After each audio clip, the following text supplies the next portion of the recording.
Well, ladies and gentlemen, what a job to sum up after some of the nine amazing and fantastic papers that you've heard. I don't think you can sum that up. You've got to read every one of them and stick to it. There's no point in trying to pick anything out. I've as you say, the unenviable job of trying to do this. Now, as I said, we've heard these very interesting papers, but I firmly believe that we must all realise and that we are part of the food chain, and we must look right through from conception to consumption. And today, I think we've covered all the bases. We've done genetics, with production, markets, and the retail side of the marketing, meat quality, and the effects of the single farm payment. I have been fortunate in that I suppose I've been pressed. Next is that. Next. Yeah, I've been fortunate to have been involved in, and I suppose the whole of the chain. In the early 1970s, I was fattening store cattle and suckle calves at my farm in Guildford, fattening about 2,500 to 3,000 a year. And the days when you had access to cattle from the whole of Ireland and with relatively free movement of stock. This was taken in 1970 with 75, I think, with Irish Farmers Journal, and I couldn't do that now because it's not possible. My present involvement, as Sinclair said, as a shareholder and a director of one of Australia's larger cattle companies with 200,000 cattle and calves with followers and about 75 to 80,000 breeders. And we go right through from genetics to the consumer. My experience in processing is just another one of the early days. Some of you would be too young to remember anything about what I was doing in that time. My experience in processing and marketing has been as previous chairman of Linden, and during the 90s, for about 15 during the 90s and early 2000s. And in the Australian company, we deal directly with one of the country's leading supermarkets. Now, this has given me a good overall view of what is involved in all the sectors, and also what is happening in the international markets and the way that markets are changing. Now, I'm not going to try and repeat what I've said earlier. I'm not going to try and repeat what the speakers have said. All I would like to do is maybe try to highlight some of the issues and leave you with some things to go home and think about. But it's all been said, and I'm not going to waste time going over it all again. But the first thing I would say, genetics. That is been talked about all day, really, and to me it is extremely important. Also, in production, best practice, and the research and development, best practice on farms, and research and developments at AFBI and at CAFRE.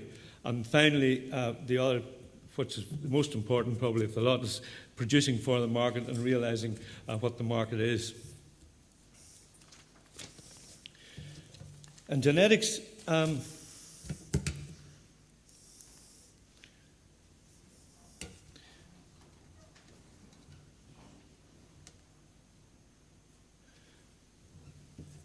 it's been said, Billy O'Kane, you took the words right out of my mouth there, Billy. I was just saying where we are in the beef sector is we're absolutely miles behind all the other sectors. Think of poultry, think of pigs, think of what has happened in the dairy sector, even in the last 10 to 15 years, the increase in output and efficiency. We in the beef industry have done virtually nothing. We've introduced maybe a few crossbreeds and maybe more continentals, but we haven't really moved the industry forward in terms of efficiency. Professor Vlasto, I think that was a fantastic paper. I think that probably everybody in the room agrees 100% with you. He's shown the paper what can be achieved at the cutting edge and the genetic edge of research, and how this is changing our whole perception of beef genetics. In Australia, we and our company have been involved in producing our own composite breed over the last 25 years, and this has dramatically changed the performance of the herd. We have a full-time manager of breeding and genetics. We have outside consultants coming in, maybe not as clever as Professor Pascoe, but they're all PhDs in genetics, and it is one of the most important things that we have in our company.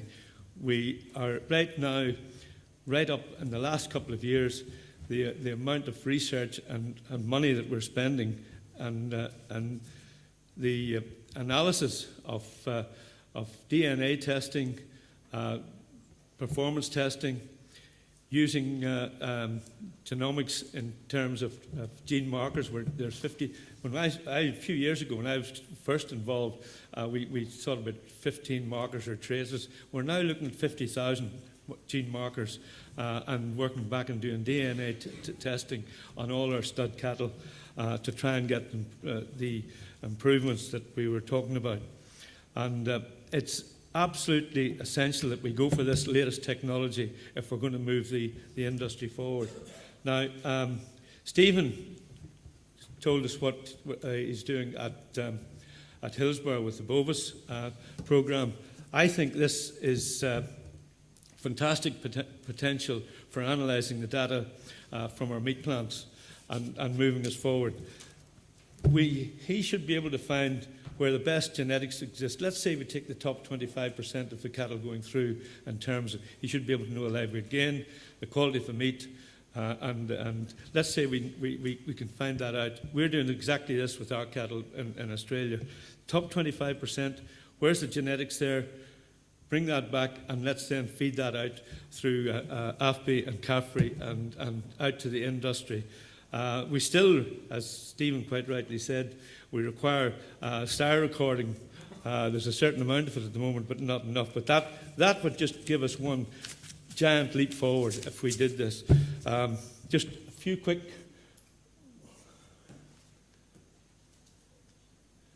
That's the heifers. That's the other thing. We're calving at 2 years and rangeland and conditions. That's the composite breed there. This is again going back to feed efficiency. Feed efficiency with us. We're doing tests with that another large operation, a very large operation, have put in the feed conversion trials, and they just came back, and I just heard yesterday actually that the difference, the range, and they're doing this in stud bulls, the range of feed efficiency has ranged from 3.7 to 1 to over 11.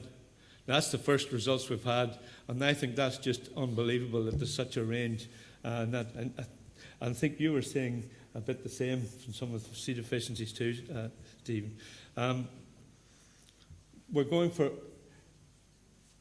all traits. We select purely on performance. We could go out and select in colour, but we've Brahman 25%. There's a bit of Charlie there. There's Shorthorn, Red Angus. So there's a throwback, obviously, of colour, but we don't worry about the colour. We're a closed herd, and that's it. And we're just going purely select on performance.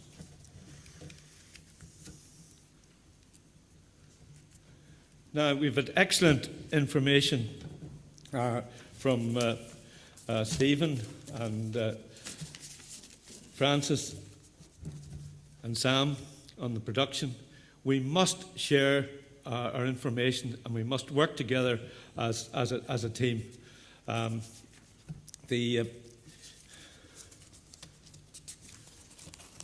I've lost my paper here.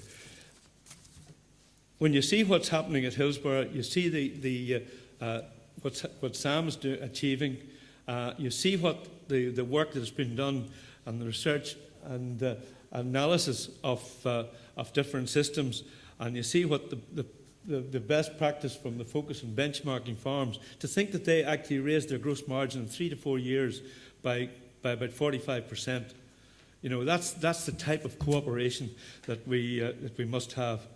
And as I said, it's the top performance of the top 25%. What are they doing? This has been raised, and I needn't keep repeating it. It's been raised time and time again this morning. The top 25. What are we doing? Get that information out. Get the people talking to Hillsborough, Greenmount, and people like Sam and the other, I'd call them benchmarking farms and focus farms at the moment. That's the way the only way we can move forward. The other thing that's happening is this talk about the suckler herd reducing from 280,000 to down to the low 200s. Where does that leave us in terms of going for growth? The only way I can see this is coming is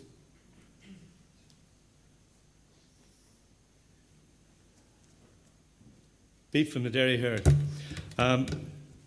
Now, if we look at the markets, and I'll come to that in a moment, beef from the dairy herd, we haven't got a model to say, right, we know we've got a Holstein cow, but we haven't got a model yet that'll go and say, right, these are the genetics you should be using in that.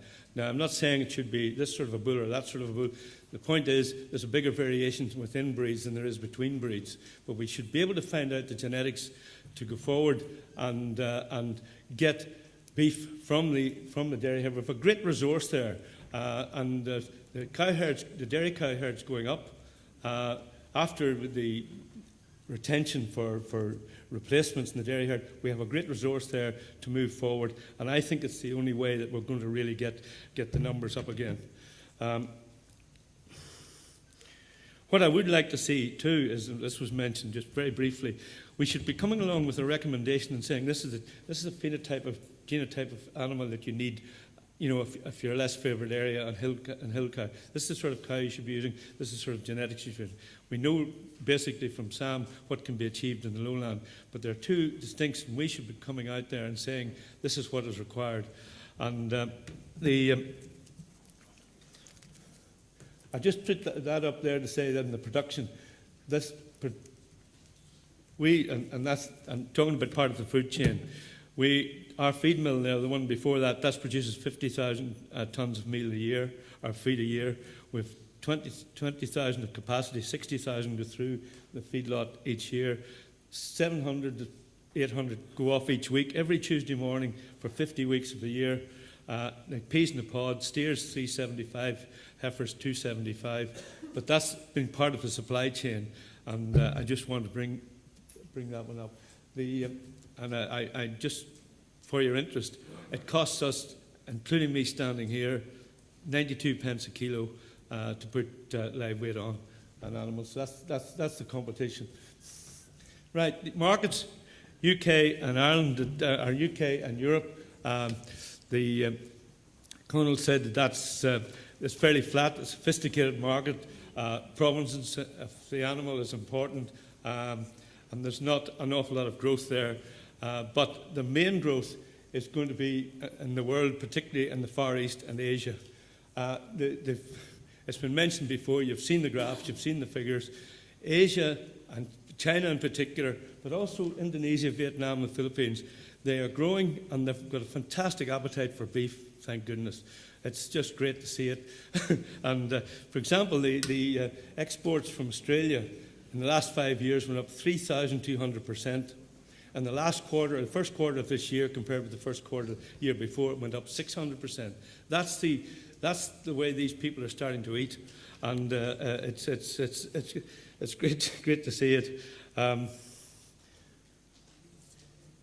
The other point is, this was raised, 60% of beef in the UK is used as mince, and it's as high as 72% in the US. Now this brings us back to talking about dairy beef and what other parts of the animal are used for and marketing. And only 9% of beef in the US is used as steak, and there's a growing market, and let the health people hear this, the growing market in the States is for a gourmet beef burger, and I think that's good news. The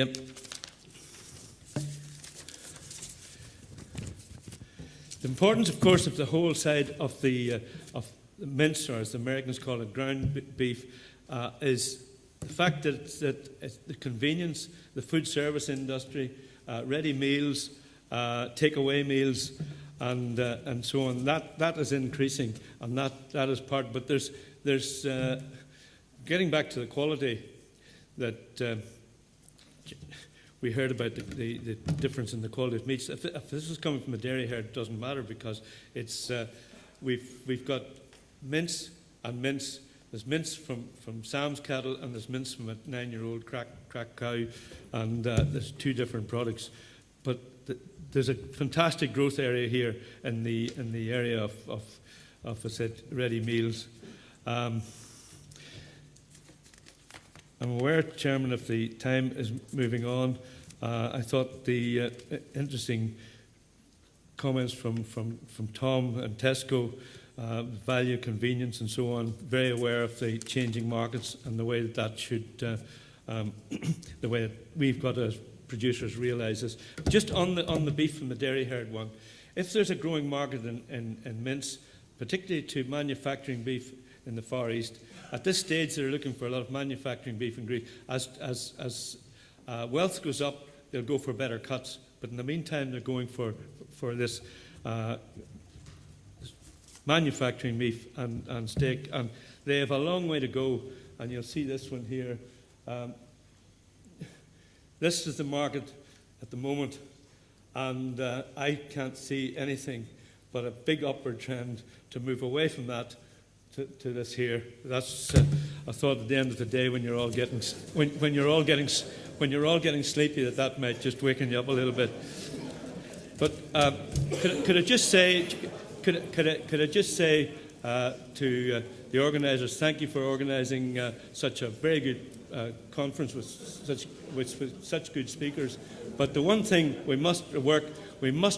We're all part of the food chain together, and we must collaborate with AFBI and with Greenmount and the top producers, and that's where the future is. And I think there's a very good future for us there.